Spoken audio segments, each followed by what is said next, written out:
Daddy మీరు గీత పెద్దండి సుందరం గారు.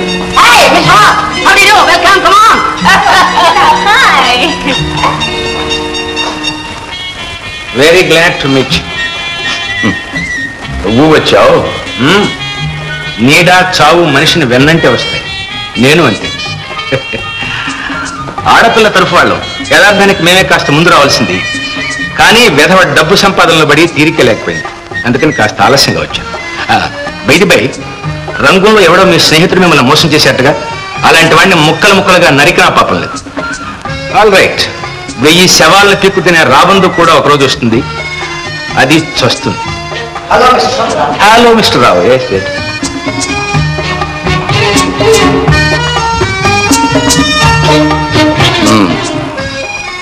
ఈ నాటకంలో వీడి పాత్ర ఉందన్నమాట.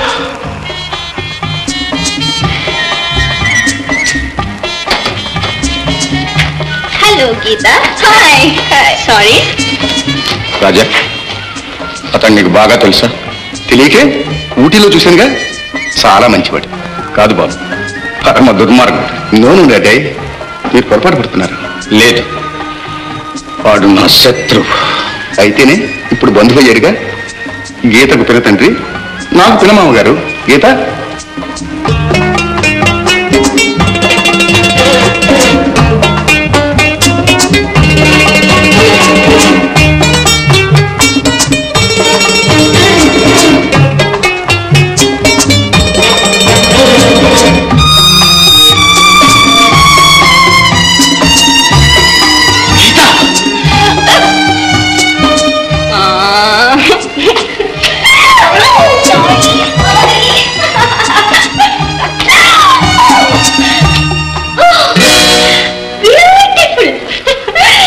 ఈ నెక్లెస్ ఎంత కొన్నారు? 20,000.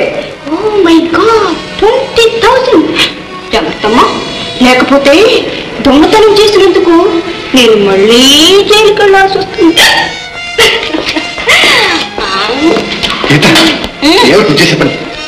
ఇంట్రొడక్షన్. నన్ను నేనే పరిచయం చేసుకుంటున్నా.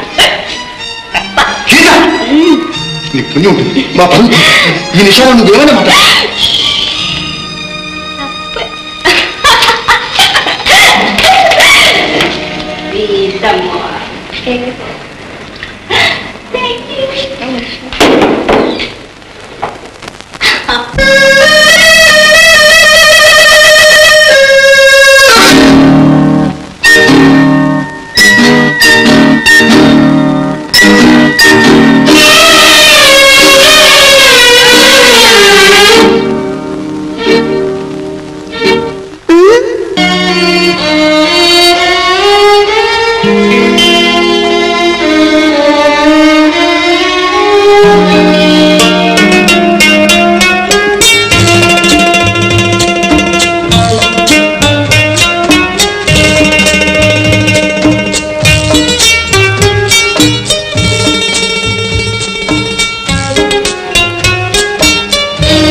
నేనమ్మా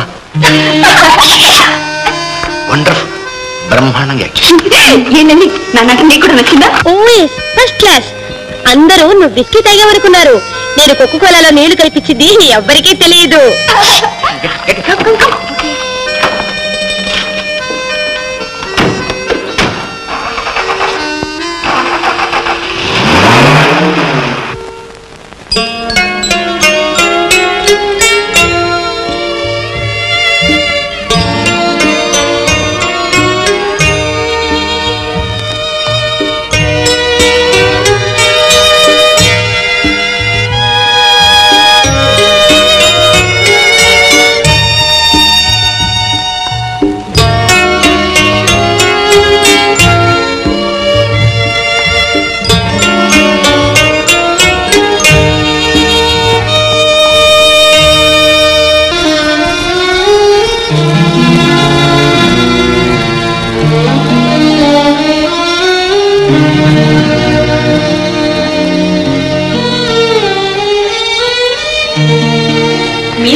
వెళ్ళండి.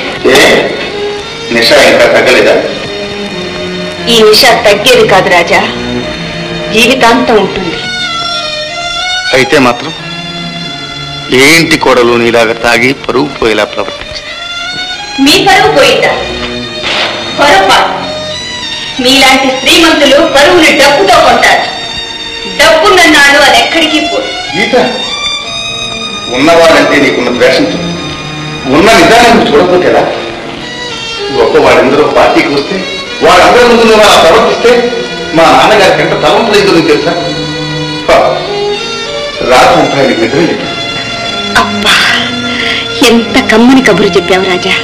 నిజంగా? గీత, నా వల్ల మీ నాన్నగారికి ఒక్క రాత్రి నిద్ర లేదని మీరింత బాధపడుతున్నారే. మీ నాన్న వల్ల అలాంటి నిద్ర లేని రాత్రులు ఎన్ని గడిపానో మీకు తెలుసా? వాటికి ఎవరు బాధపడ్డారు, ఎవరు దారి చూపించారు? ద్వేషంతో నువ్వు స్త్రీవని నా భార్యవని మర్చిపోతుంది. లేదు రాజా, నన్ను జైలుకు పంపిన శేఖరం గారి కోడళ్ళన్న విషయం ఎప్పటికీ మర్చిపో. ప్రతిసారి ఇలా అనుకుని ఏం సాధిస్తావు గీత? భర్తను ప్రేమించిన భార్యగా, కుటుంబాన్ని గౌరవించిన కోడలుగా, కళంకం పూసుకున్న స్త్రీగా లోకం ముందు నిలబడతావు. అవును, నన్ను చూసి, నా కళంకాన్ని చూసి శేఖరం గారి కోడన్నని లోకమంతా నవ్వినప్పుడల్లా ద్వేషంతో మండే నా హృదయానికి చల్లని గాలి వీచినట్టుంటుంది.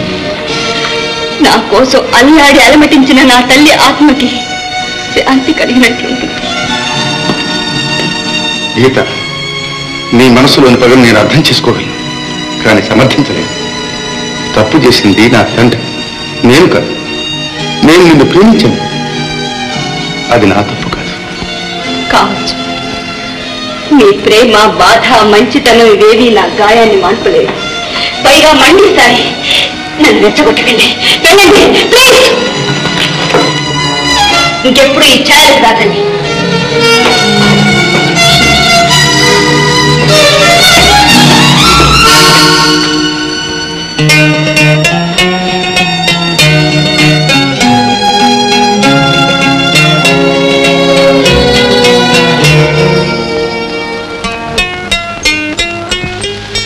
ఎందు నువ్వా?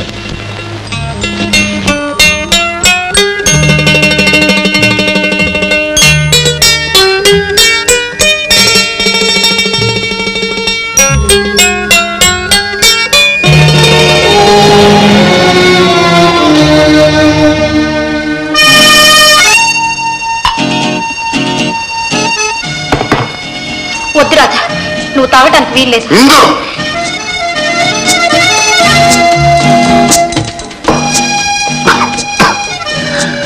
నేను నిన్ను ప్రేమించడం లేదు, ప్రేమించను కూడా.